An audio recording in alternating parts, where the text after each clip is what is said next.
Mga maleta sa bahay ni Zaldico, bakit kailangan ma-serve ang warrant of arrest?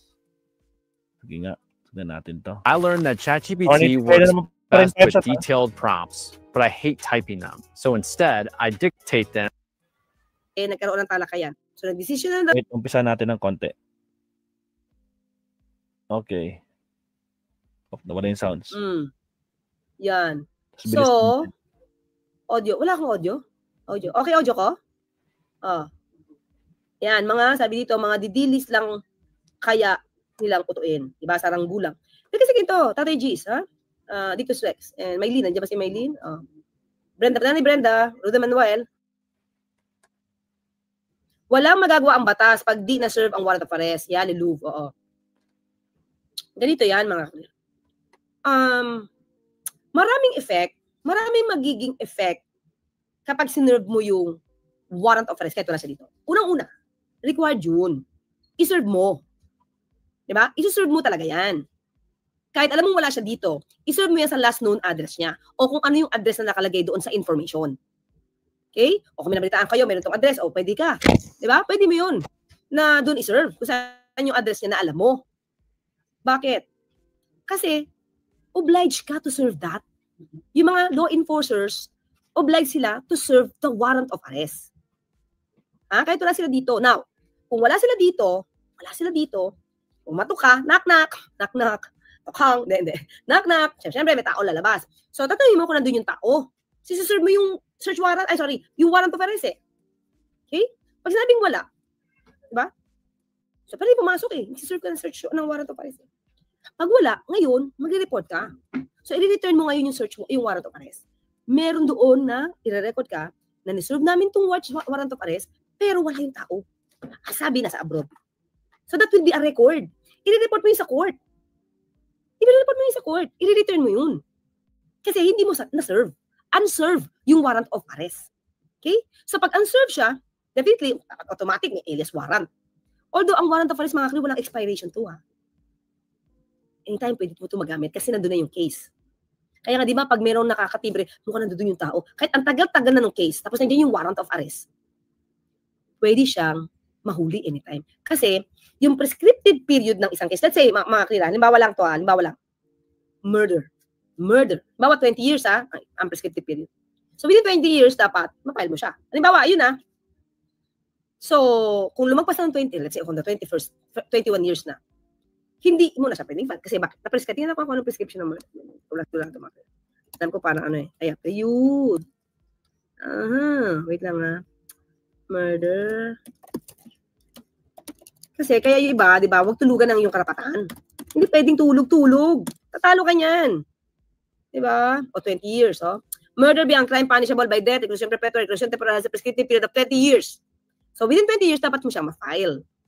Kung nangyari yung pagpatay, tapos 21 years na nakalipas, di mo na siya pwedeng sampa. Kasi nag-prescribe. Okay? So, yung search warrant, hindi siya nagpe-prescribe. Okay. So, bakit pag nasampa na yung kaso sa court, yung prescriptive period nahihinto, hindi siya umaandar. Kaya kahit matagal ka nang tumakas, kahit matagal tumakas, basta meron kang, na-issuean ka ng warrant of arrest, balik mo dito, kahit matanda ka na, may warrant of arrest ka pa rin. Kasi yung prescriptive period, naputol na siya hindi na siya umandar. Kasi nakasampa na sa court yung case. Okay? So, ngayon, kailangan, ang dami kasing pwedeng mangyari pagka na-serve mo to sa court, nag-return ka ng warrant of arrest, sabi mo, unserved yung warrant of arrest, kasi wala dito. So, ano nang pwede mangyari? Una-una, definitely fugitive siya. Pangalawa, pwede siya magkaroon ng effect. Bakit? Pwede ka lang humingi ng tulong sa Interpol. Kasi hihingin lahat ng records ng Interpol. Para makahingi ka. Totoo bang may warrant of arrest yan? Na-serve niyo ba yan? Yun. Yung isang maliit na bagay na pagkatok at hanapin at sinaserve yung search warrant. Warrant of arrest. Napaka-importante nun. Di ba? So, pag fugitive ka, meron kang case, limbawa lang sa Interpol, pwede ka ng red notice. Di ba? Pangalawa, pag meron ka asylum, pagagamit ko to, wanted yan sa amin Criminal case hindi siya political offense. Di pwede na siya pabalikin. Yun yung importance nun. Kaya huwag kayo naniniwala. Anong say niyan? Wala nga dito sa serve nyo. Nag-iisip nun, walang alam. Diba? Walang alam. So, yung iba naman kasi naniniwala. Diba? Maglalabas sila ng ano. Ha? Okay. Nasaan na ba yung aking news? Wait lang. Pasok tayo mga clear.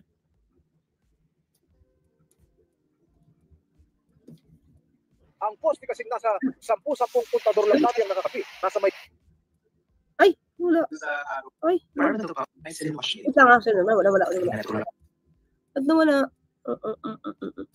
Ay. Gusto na yun. Ay, hindi pala to. Sorry. Hindi pala to. Wait. Ito pala. Sorry naman. Mali. Ian Suyo, News 5. Naglabas na ang Interpol ng Blue Notice para manmanan ng tulugan sa si Zaldico. Inalugog din ng mga otoridad ang bahay niya sa Pasig City kung saan nakita ang mga kahon-kahong kamit at malaking bot. Nasa frontline ulit yan, Brian Castillo.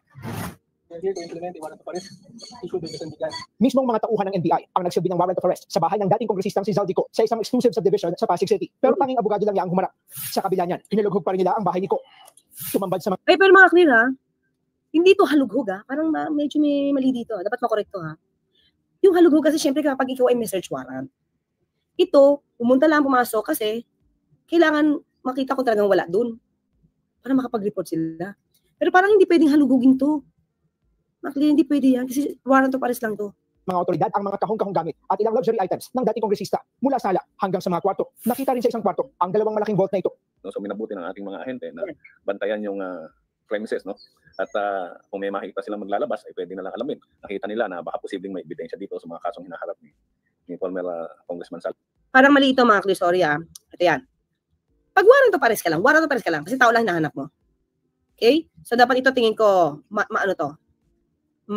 makorek ito. May nakita ko news kasi, meron ko sa news, hindi ito eh. May news na nila na meron mga vault dito pero hindi nila ito binuksan. Kasi yun yung dapat, hindi bubuksan.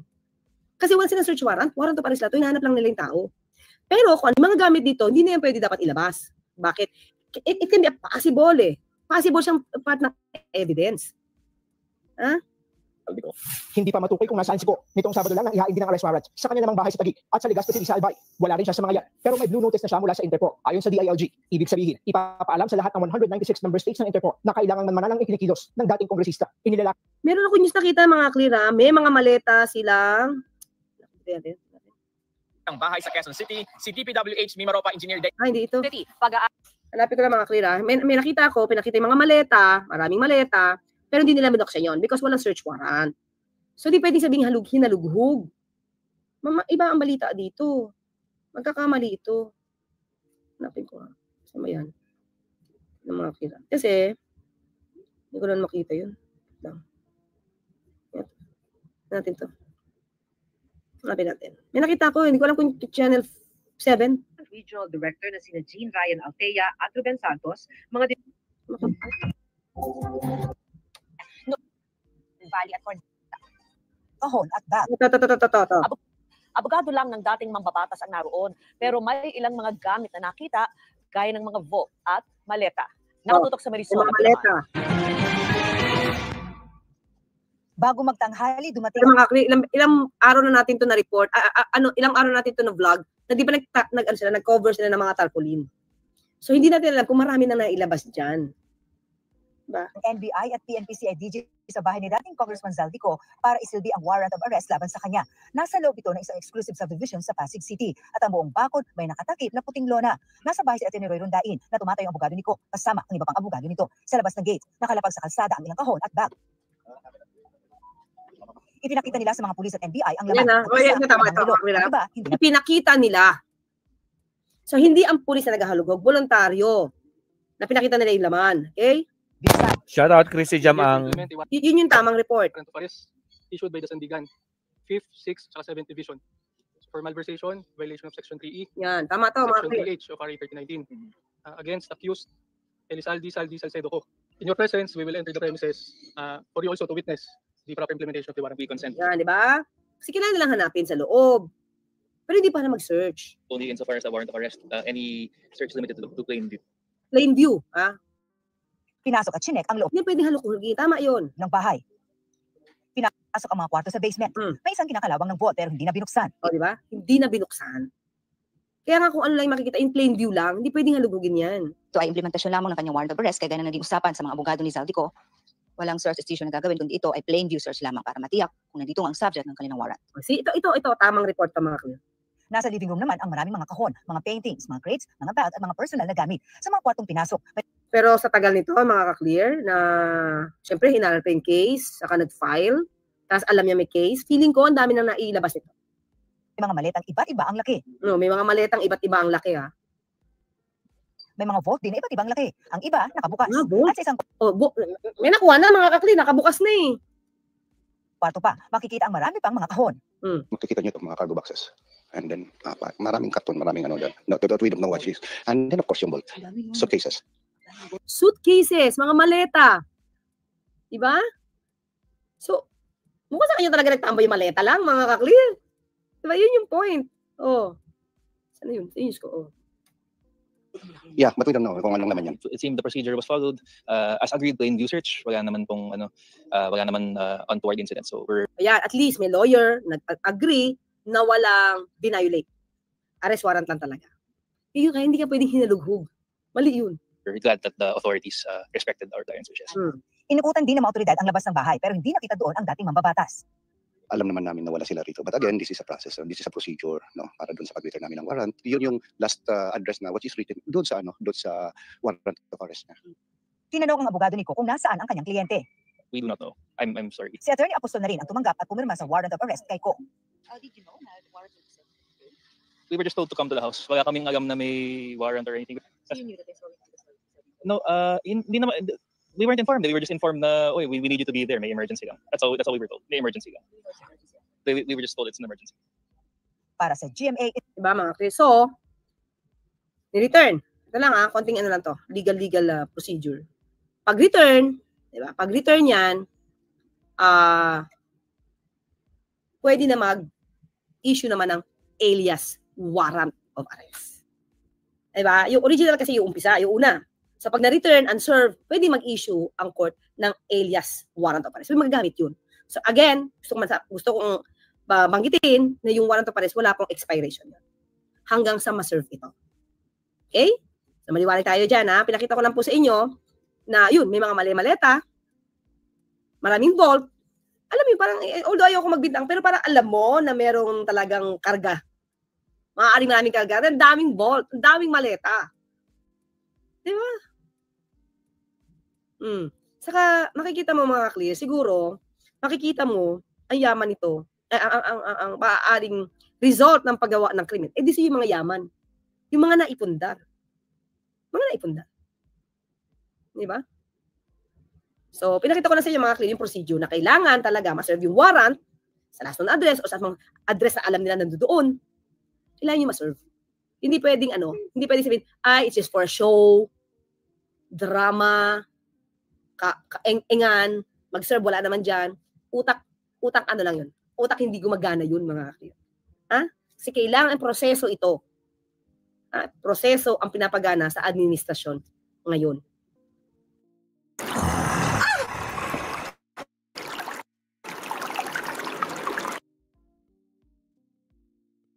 Remember, Senator Trillanes, sinabi dati na, huli mo yan. Tinanong sa kanya, ano po yung case? Basta hulihin mo. Hanapin ko. Ako na dito yan para ko kasi nabasa yan.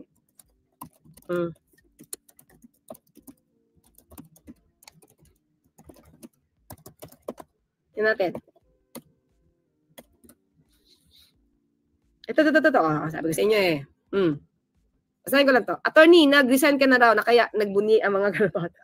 Nautak, Kagaw, DDS. Naku, RSLD. Nag-resign po, Tragis. Di matuwa sila. Ito mga clear. Duterte still wants me arrested without warrant. Hindi naman ganito sa panahon ngayon. Due process talaga tayo. Diba? Yan o. Attorney Trillanes claimed that President Rodriguez still orders his arrest even without a warrant. Presidential spokesperson Harry Roque earlier said Duterte wants the warrant of arrest released by the court first before Trillanes can be captured by authorities. Diba?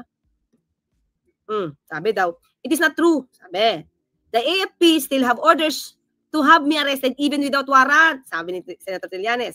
According to Roque Duterte, met with his cabinet members Thursday night during his visit in Israel to consult them on his arrest order against Trillanes. At matapos po, ang mahabang talakayan, nag-decision po ang presidente that he will abide. Binalak talaga, nag-decide siya to abide by the law. So nagbalak, pa-arrest na walang warrant, konsultahan, pare sa mga yan, kahit ng warrant, pwede ba yan? Nagkaroon ng talakayan. So nag-decision na daw si Pangulo, Duterte, na he will just abide by the law.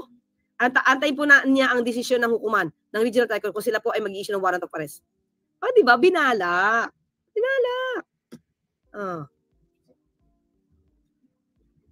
Teka lang po. Wait. Hindi sanay sa warrant of arrest sa mga DDS, sanay sila sa tokang. Yun na. Yun lang. Diba? Ano ba to? Ito. Nandito si DJ Byron, hello. Nasaan na? Agree, attorney, in short, mahihina. Yun na. Mahihina ang ulo. Lol. Ito mga klitin natin, ha. Ano ba to? Wait lang.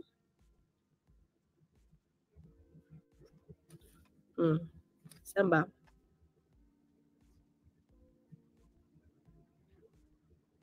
Time Magazine. Si Trillanes din pala. Yun nga. He wanted him to be arrested without warrant. Sabi ko, mga kalira. Basta yun nakita ko eh. Sabi naman niya, parang dinunay naman niya. Sa military niya gustong 1 minute lang. 1 minute lang ha. In fairness. Kita ko lang ngayon. President Rodrigo Duterte decides to wait for the courts to issue an arrest warrant against Senator Sonny Trillanes rather than order a military arrest. Gusto niya military arrest dati? In a press conference in Amman, Jordan, presidential spokesman Harry Roque explains the decision. The decision ng Presidente that he will abide with the rule of law. Aantayin po niya ang desisyon. Di ba? He will abide by the rule of law. So prior to that, hindi. Parang gano'n, di ba? He decides. Ng hukuman ng Regional Trial Court kung sila ay mag-i-issue ng warrant of arrest. Duterte issued Proclamation number 572 last Tuesday, September 4, revoking Trillanes' amnesty and ordered his immediate nag-order na siya immediate arrest. Diba? Arrest. Earlier Friday, the Department of National Defense issued a similar statement, saying it will wait for the Supreme Court decision on Trillanes' petition against Proclamation 572. Trillanes notes a restraining order from the Supreme Court would be the military's way out. They want to be professional and they want to be professional. Kaso alam nila, the Armed Forces of the Philippines also issues a statement saying it was still constituting a court-martial to decide on Trillanes' revived cases. Under military law, military police can arrest those in service without a warrant. Trillanes retired from the Navy in 2007. The Department of Justice on Friday filed an application for an arrest warrant for Trillanes in another Makati court, this time Branch 150, after it failed to get an arrest warrant Tuesday from Branch 148. Diba? Ganun ang panggipit. Diba? Ganun ang panggipit. Yun lang mga clear. Sige na. Hanggang bukas, magkita't magkarinigan tayo. Thank you so much. Paki-like na po. Si Mami Ida Masukat, hindi ko nag-greet. Mami Ida Masukat, Auntie Amitis, Bayabaw, and Mami Trisel Martin, Carol Castañeda Balkin, and of course, Mami Antonia Vicente. Okay, Lemon, pinuntahan lang nila to prove na nag-issue sila ng kailangan kasi siya, di ba? So kapag hindi na-serve, i-return yan, return unserved, so pwedeng mag-issue ngayon ng alias warrant of arrest. Okay? Hanggang bukas, mga clear. Pa-like na po, pa-share, and subscribe na rin po. Thank you so much. Hanggang bukas, magkita't magkarinigan tayo. Ako po sa Atty. Claire Casing Papalalang. Magtulugan ninyong karapatan. Bye! Salamat, attorney. Mag-last topic tayo, mabsat kay Attorney Enzo. Wait lang last topic tayo. Kasi alas 12 na din. Enzo Recto. Nako po. Ito, mabsat. Sa punto di punto tayo.